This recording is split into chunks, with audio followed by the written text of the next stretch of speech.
It's the second look from the Anfield wrap after Liverpool went to Old Trafford and drew 0-0 with Manchester United. They went top of the league, caught up with Manchester City in terms of games played, but it's a second goalless draw in the space of a week. To talk about that, you've got me, Dan Austin, Ian Ryan and Kev Walsh. And first of all, Kev, what a crap game of football. Absolutely shite, wasn't it? Attack against defence, but just with none of the normal actual goals you'd expect in a game of such a manner. The fact that we played against 10 men as well, it seemed like everything that could go wrong for us sort of did. Even their injuries, which I was made up with at the time, worked well in their favour in the end, and just what a turgid piece of shit of a game. Ian, forgetting aspects of the performance for a minute, how do you think you feel now about that result? Because they go top of the table, but they don't take full advantage. How is it kind of settling with you? It's better now than straight after the game. I have to say, I took it quite bad yesterday. Obviously had a few pints in that, watching it and stuff, and then, yeah, it was one of disappointments, I think, straight after, because you know that there's an opportunity there to obviously put a bit of a statement down, go 3 clear, and there was none of that really. But in the cold light today, when you've slept on it, you think, you know what, all right, it's a point, you go again against Watford. It's not the easiest place to go to, but the context of the game makes you think, we could have done so much more, we should have done so much more. You know, Kev touches on it there, the fact that they have to make 3 subs. All right, we lose Firmino as well. But it looked like it was all aligned for Liverpool, you know what I mean? And we had a decent first 10, first 15, first 20, you could say. And I thought, it's only a matter of time here. But as Kev mentioned there, maybe the subs actually work against us. United start to sit a little bit deeper, it becomes harder for us. So yeah, Dan, it's one of disappointment, but you know, in the grand scheme of things, a point at Old Trafford is not the end of the world. I think maybe one of the more frustrating things is that it was clear that Liverpool were the better team over the course of the 90 minutes. I thought that they were very competent in defence, even though they didn't really have an awful lot to do. I thought Liverpool controlled the midfield, and then it got to the attack, and there was nothing there, Kev. There was no ingenuity from them, no ideas, no runs, no touch. It was as devoid a performance from a Liverpool front three as I can remember for a long time, I think. Yeah, definitely. The front, the way people say we attack as a unit, we defend as a unit, we also attack as units, I feel. So I think you're letting the midfield off a little bit there and also the defensive to some extent, because you've got to build the attack, do you know what I mean? You can't just get 30 yards near goal and then start to move. So you're trying to pull them out of position, you're trying to play little balls in between the lines, and as I say, the substitutions went in their favour because it allowed them to then have a siege mentality almost, I suppose. It allowed them to just sit in 2 banks of 5 and just they left Rashford up front because he couldn't run, basically. So they just absolutely packed it out there. And by doing that, what Liverpool have got to do is we've got to be able to switch the play from one side to do that, and normally we're so good at that. But I think having Milner in there instead of Trent, it paid too much respect for them for me. I think if we'd have had him on the pitch, it's a different game, and we stretched him a lot easier than we did, which probably opens up the front three to be allowed a little bit more space on the ball. Mohamed Salah might be the best player that I've ever seen play for Liverpool, and he might be the best player that any of us really have seen play for Liverpool, but that yesterday surely has to be the worst performance he's put in a Liverpool shirt. Yeah, I think you can't really argue with that, to be honest with you. Massively disappointing. I mean, you don't want to get on his back too much because you think about what he's given us over 2 years, and he's been sensational, you've got to say that. But yesterday, you're looking for your big players, I suppose, to step up, and I think you could say Salah, I think you could say Mane as well, are equally poor, really. And what I would say, you know, just to elaborate on Kev's point there, I mean, we're all huge fans of the manager. I mean, my God, he's done an unbelievable job and he's got us to this position, and we're all made up to be where we are, top of the league by a point. But I thought the manager did a really poor day at the office, I have to say. You know, some people won't like that because, you know, some people probably think that Klopp's above criticism. And maybe for the large part he is, but I think yesterday he got a lot wrong. And I think the Milner thing you could look at, I don't think anyone really saw Milner starting at right back. I think he's done a little bit. You know, you think about Wolves in the league, he does all right at right back, but at the other games I've seen him at right back, it's not really gone that well for him. I think he's just wanted to get James Milner on the pitch somehow, like he does, like he does in his big away games, and he can only get him at right back. Yeah, and he's thinking that, but I think, you know, I think when Trent's not there, you see what Trent gives you. Yeah. All right, there can be a little bit of an issue, maybe defensively, he can get caught out, but up and down, he offers you so much energy, the delivery's at times, you know, can be a little hit and miss, but at times the delivery is sensational, Trent, you know what I mean? So I just think there was that. I thought the Sturridge sub killed us, I have to say. I thought to make that sub as your first sub, and he's not really used Sturridge at all. You know, his go-to man has been Divock. You know, he's had to kind of, you know, bring another forward on, and out forward. It's been Origi, not Sturridge.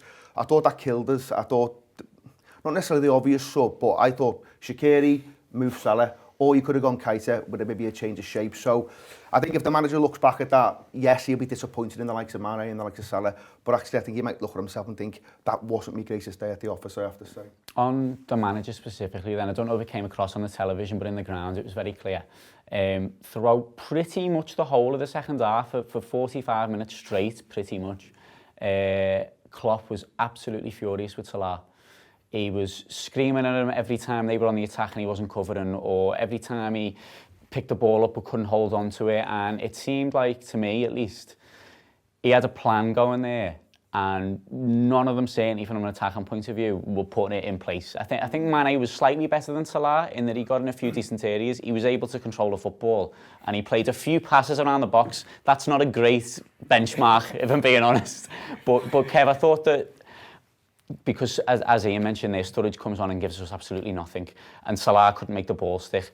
Mane was the one who, later in the game, you think maybe he could do something, maybe he could come down that side, and I think Robertson was a bit more of an attacking threat in a genuine sense, in a distribution sense than Milner on the other side, but they still just couldn't put it together. When it was that final action, that final touch, that final pass, it just weren't coming off for them. Again, I think that comes from the fact, though, that you're trying to build an attack there in the last throws of getting towards their goal, and our best work isn't done there. Our best work is done through playing it throughout the whole team. So sometimes we do have to put a 25 pass move together before we can score a goal, because teams do sit in.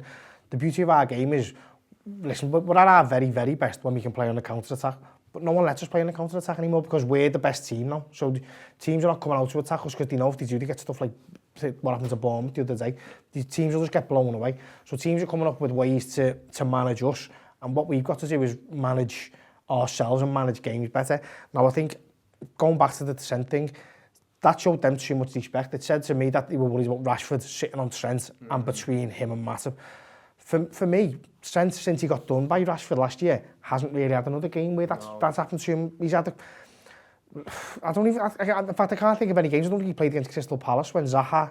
Milner plays right back and gets torn, basically, for pace, which is, that's not embarrassing, because Zaha can do that to any player, but your point's right. I think he does it to protect that right-hand side. He's worried about Matip, he's worried about Trent, but actually Trent's played in big games, really big football matches, and he's, all right, there's been the odd occasion, you think about United, where he does have that struggle against Rashford, but he gave an interview just before the weekend, Trent, and said, you know what, that game taught me so much. I learnt loads from playing against Rashford that day, because obviously their threat is left-hand side. You see Pogba pull that side, you see Rashford can pull that side, but I just think we got that one wrong. I think we got that one wrong, and then we putting Sturridge on with 70 minutes to go, because with Daniel Sturridge was a great finisher, probably still is a great finisher if he gets in the right position, but I just looked at that sub and thought 70 minutes. You want him to come on and give you one moment of magic, maybe two in a game. 70 minutes is a long, long time to carry someone for one moment of magic, because he was a good player, but he's not a full-time man now. He isn't. He hasn't got the legs to do it. He's probably still got the heart, but his body won't allow him to do it. So I think if we'd have put Origi on there, I take your point, we could have moved Salah into the middle and then put Shaqiri on, but I think Salah, Shaqiri, Mane, they're all very similar. I think Firmino's the one you can take out and put Origi in there. I think if you'd have done that, you'd have given their centre-halves another worry, because all he's done was they just funneled us into the middle and then blocked us out, I felt. Whereas when you've got Origi, he will pull to one side and he will go into that channel, and if he does that, the likelihood of the full-back taking him is minimal, because he's such a big handful. You're more likely to get one of the centre-halves going, well, I'll just go with him and you take the other one. Now, that little... It's a yard or 2 yard movement out that allows a Salah or a Mane to come inside then and then have a shot on goal. Whereas Daniel Sturridge is very much, he's static now. We need a movement yesterday. We need to be able to pull their defenders out of position. We need their midfielders to be getting dragged out of play so balls can go through. And Daniel Sturridge, listen, if you were a Man United player looking at that bench thinking, who do I want to mark here? Do I want to mark Daniel Sturridge for 70 minutes, or do I want to mark Divock Origi? I'm sorry, but they want to mark Daniel Sturridge. They don't want to mark Divock Origi. Ian, I see Kev's point about the change, but I think in a sense we're on a bit of a hardened to nothing as soon as Firmino's going off anyway, because, I mean, he wasn't brilliant in the time he was on the pitch, but I think it's no surprise that Liverpool are better when he's on the pitch. in comparison with afterwards. And I don't think that's just because Sturridge is really poor when he comes on. I think that's because no matter who Liverpool were bringing on there, whether he went with Keita or Shaqiri or Origi, you're just not getting that player, that foil for the other two either side, the one who distracts the two centre-halves so that the other two can break the lines and come inside the full-back and operate in that space.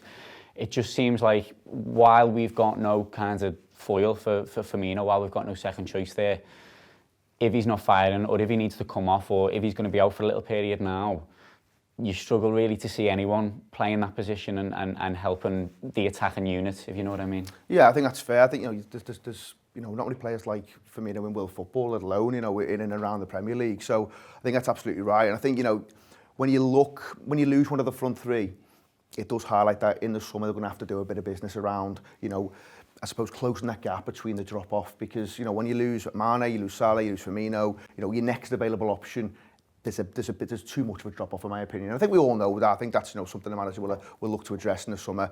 And I think Kev's right. I think you could make a case for Divock Origi. Again, I don't think anyone thinks he's the answer long term, but I think you could make a case for him. I think you could have made a case for Shaqiri. I think you could have made a case for Keita. But with 65, 70 to go, I just don't see how you can make a case for Daniel Sturridge coming into that football match. And that was my main issue. And that might seem really harsh, because I know a lot of people still hold a bit of a torch for Sturridge because of what he did when he first arrived. And I get that. But we've moved on as a football club.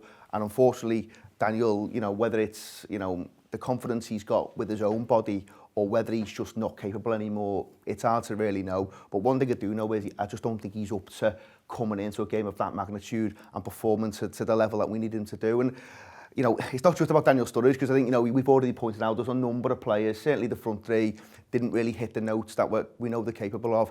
I actually thought in midfield there was positives. I thought Fabinho and Wijnaldum first half were really good. Henderson was maybe a little bit on the periphery, but he does all right.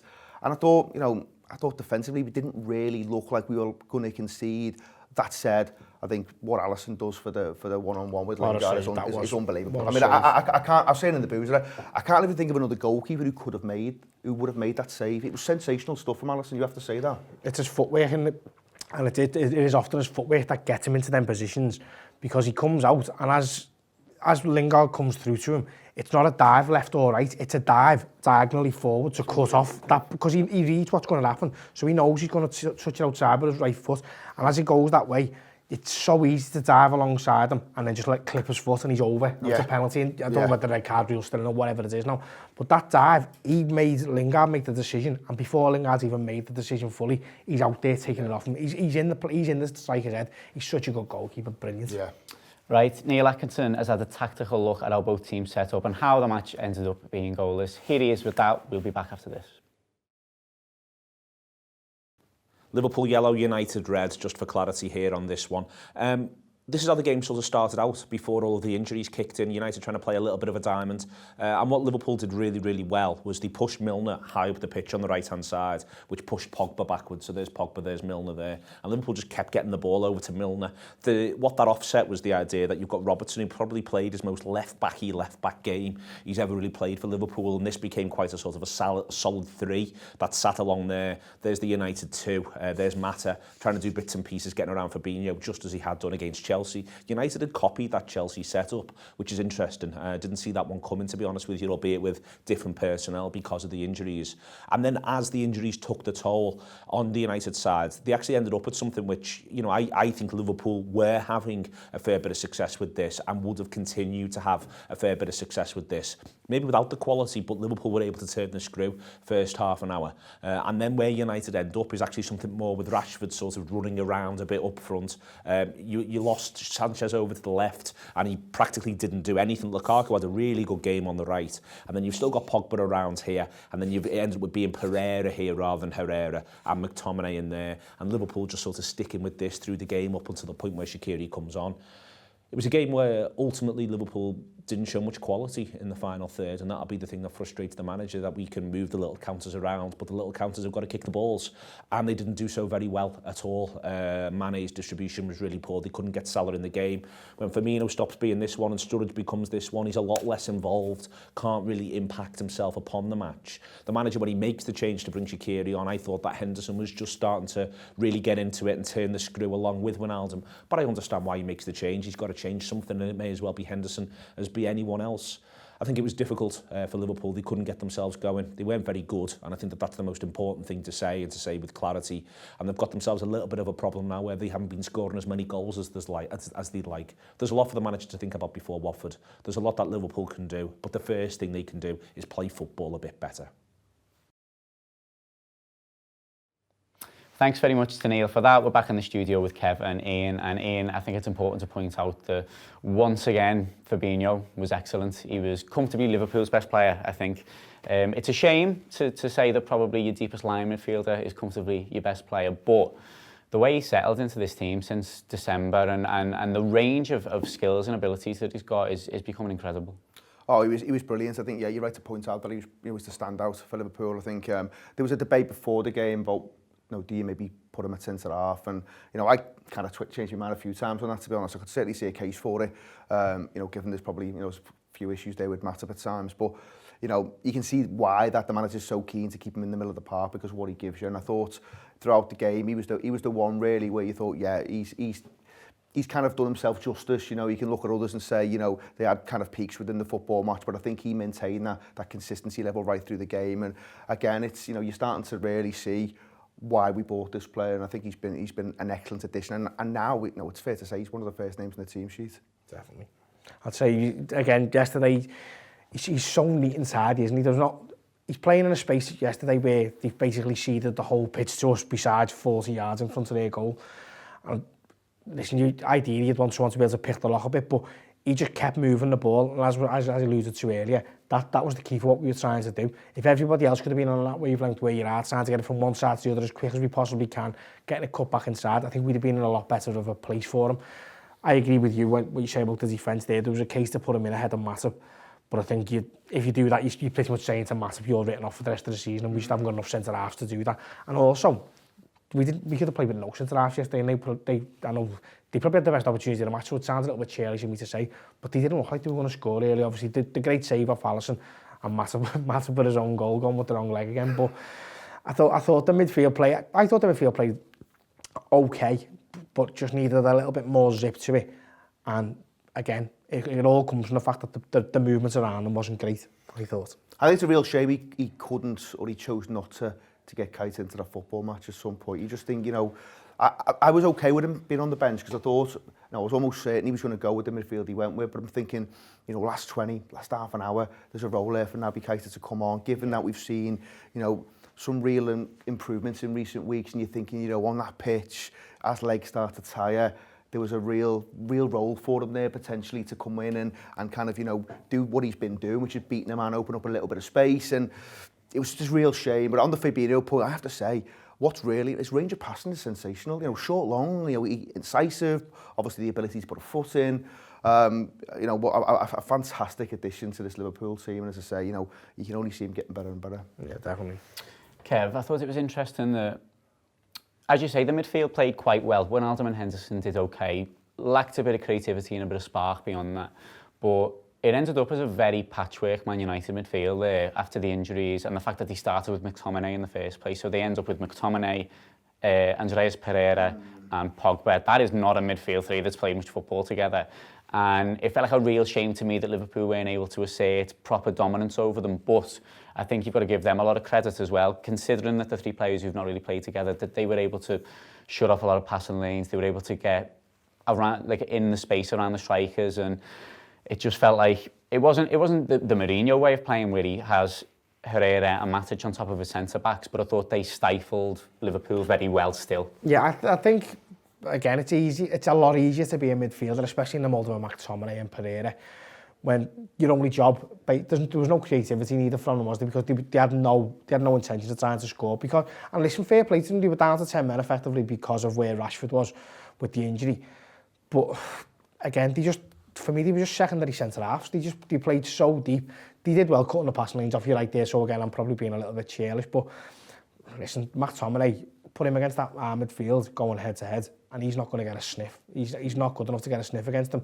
So fair play to United and fair play to Solskjaer for dragging the game down to the level where they could get what they needed out of it. Because if they'd gone head-to-head with us, we'd have absolutely tonked them. But we didn't.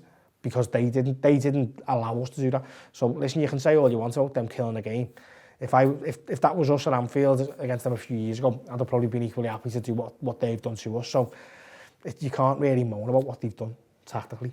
Ian, for a player who spent pretty much 2-3 years being called a fat prick by Jose Mourinho, I thought Luke Shaw was great.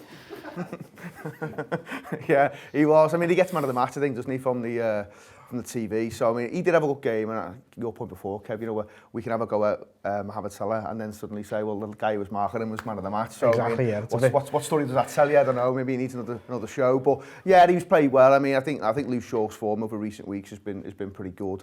I think a number of United's lads actually, if you look at the back four, you know, it's a back four you think we can get at that back four. But Ashley Young's as usual, pain in the arse self. He's appealing for everything. He's clever. He goes down when he needs to. And I think, you know, Lindelof under Solskjaer, you've seen a bit of a resurgence. And, you know, I think United fans are starting to say, no, actually, maybe we've signed a player who's actually quite decent, because I think many had written him off. You know, I think physicality was an issue for him. We couldn't really cope with the physical demands of this league. But I think now you're starting to see a player who actually come to terms with it. And I thought he was really good, albeit the caveat always is that, you know, Liverpool could and should have done more to maybe put them under pressure. And that's the disappointing thing for me, really. I just think, yes, a 0-0 at Old Trafford, it's not the end of the world, and you want to be made up because you're back at the top of the league. I mean, fucking hell, it's unbelievable, but you just know that if Liverpool had even been anywhere near at it, even 60-70%, I think we would have took them to the fucking cleaners yesterday, I have to say.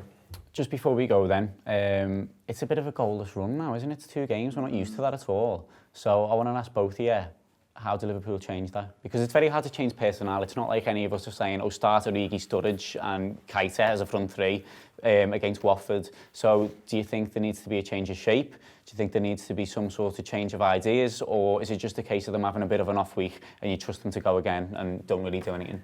I think it's personnel, as in bring centre back so we can spread the pitch, make the pitch as big as we can against Watford on Wednesday. And I'd say in the midfield, the shape is, excuse me, it's either 4-3-3 or 4-2-3-1, isn't it? And I think it's very interchangeable. With the 3 midfielders we had yesterday, it's always going to be 4-3-3 because there's not one of them to get to the point and then become involved in the front 3. So what I think you'll see on Wednesday is you'll see Keita brought back into play as that point man and then drop. So Keita as the front man of a midfield with Salah up front, and you'll have Mane and Firmino on the wings if Firmino is fit. If not, I think what I would do, I'd put Shaqiri in there. I know I said before, the front 3 can be very similar if you haven't got Firmino in and you put Shaqiri in. But if you put them 3 in there with Keita in behind, and you'd have Wijnaldum and Fabinho in the middle, I think that offers you a lot of movements, a lot of good passing. And with the wing backs we've got, that should... Listen, they're a good team, Watford, so they could quite easily shut us out. But I think if you put that team in there and it does the job it's supposed to, we should be able to get our shooting boots back on, I'd say. Go on, Ian. No, I was going to say I wouldn't scream in either. I think that's what he'll look to do. I think if Firmino's out, and you know, you have to think that if he left on crutches, there's a chance he doesn't fucking play in that football match. I think, you know, it will be Naby Keita, you will see Shaqiri as part of that front 3, or maybe a little slightly deeper with Wijnaldum and Fabinho holding. And I think that, you know, that does allow the fullbacks to push on because you've almost got that box then, haven't you? The 2 centre halves and the 2 midfielders just in front, and Trent and Robbo bombing on. So, you know, Watford it's a big game, and I think, you know, you can look at the draw at United and be disappointed. Suddenly, if you put, you know, Watford and Everton to bed, it seems a different place again, and everyone's happy. If suddenly you're taking 7 points out of those 3, it feels okay, but you absolutely have to go and put Watford to the sword on Wednesday night. Well, that's about all that we've got time for on this episode of The Second Look. Thanks very much to Ian, thanks to Kev, and thanks to you for watching. There's going to be loads more on the YouTube channel today and in the coming days.